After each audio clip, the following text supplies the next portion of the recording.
Beneath the calm surface of the sea, far from any shipping route or diver's map, lies a world shaped by time, silence, and secrets. At first glance, the ocean appears empty, an endless expanse of blue. But hundreds of feet below, resting quietly on the seafloor, is one of the most astonishing underwater discoveries of the modern era.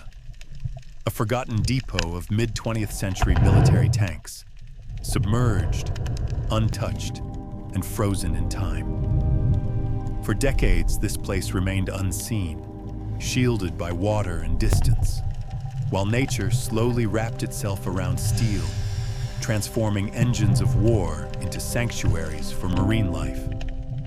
What once symbolized conflict now serves as one of the strangest and most beautiful museums on Earth, one that no human hand curated and no visitor can walk through. The story begins with a false sonar reading, an anomaly recorded during a routine research expedition mapping underwater geological formations. The team expected rock formations, maybe a trench, perhaps a coral ridge. What they found instead were perfect straight lines. Nature rarely draws straight lines. When the first remotely operated drone descended into the darkness and its lights cut through the blue haze, the shapes that emerged were nothing anyone expected. Turrets, wheels, tracks, and armored hulls scattered across the seabed like sleeping giants. Not just one or two, but dozens, lined up as if still waiting for orders that would never come. The ocean floor shimmered beneath them, its rippled white sand glowing under filtered sunlight. Bright yellow fish weaved in and out of open hatches. Coral mushrooms grew from the hollow ends of cannons, and delicate anemones swayed gently where metal once bore scratches of battle. Entire ecosystems had made their homes on these forgotten machines. For a long moment, the research team simply stared at the monitor. No one spoke. Because this wasn't just a wreck, it was an entire underwater graveyard of machines built for a completely different world, one scarred by conflict and uncertainty. Now, paradoxically, they had become one of the most peaceful places on the planet. Historians later traced the site to a lost wartime transport convoy. These tanks were never used, never fired, and never even reached land.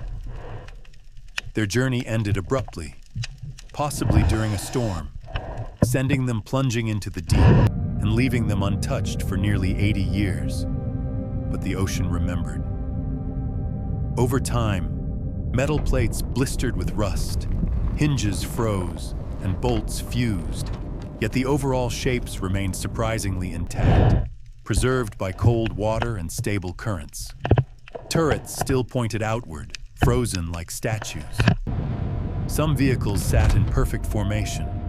Others leaned precariously, half swallowed by sand. Divers who first visited described a feeling unlike anything they had ever experienced.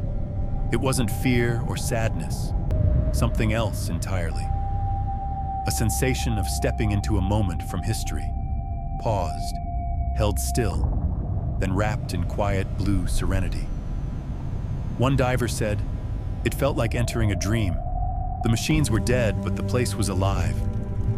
The deeper divers swam, the more surreal the scene appeared.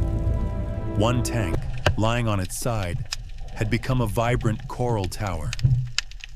Another had its cannon barrel completely overtaken by sponges and sea whips, soft, colorful, blooming outward like underwater flowers. Tiny fish darted through portholes. A crab marched across the hull as if inspecting a monument, and slow underwater currents pushed gentle waves of sand across tracks and wheels, burying and revealing them again like shifting memories. What makes this place extraordinary is not only the machinery or the mystery of its sinking, but the transformation, the way nature reclaims everything, turning remnants of conflict into foundations of life. Scientists now study the site to understand how coral reefs colonize artificial structures. What began as cold steel has become a thriving habitat, with some coral formations found nowhere else on Earth. Certain species of fish use the tanks as protective nurseries, and delicate ecosystems typically found near natural reefs have made this mechanical graveyard their permanent home. It is a strange paradox. A place once created for destruction has become a sanctuary for creation. Yet there is something haunting about floating through this silent underwater archive. You cannot help imagining the moment the tanks sank, the chaos above the water, the steel plunging downward, sinking lower and lower until the sea swallowed them entirely. Then comes the long silence, years passing, decades shifting like grains of sand. Until one day, light returned, not from the sun but from the drone's lamp cutting through the ocean's quiet blue. Today, the site is protected, not only because of the machines, but because of the life that flourishes around them. It has become a symbol, not of war, but of how time heals, transforms, and reclaims. The depot reminds us that nothing, no matter how heavy or brutal in origin, can resist the patience of nature. Rust gives way to coral, steel becomes shelter, silence becomes a story. In that silence, it almost feels as if the sea is whispering, "All things return to peace." Divers who visit now describe the same feeling each time they descend. As the blue darkens and the outlines of the tanks materialize, their breathing slows. The world above feels distant and unimportant. The water becomes a cathedral, the tanks its relics, and each fish a moving piece of stained glass light.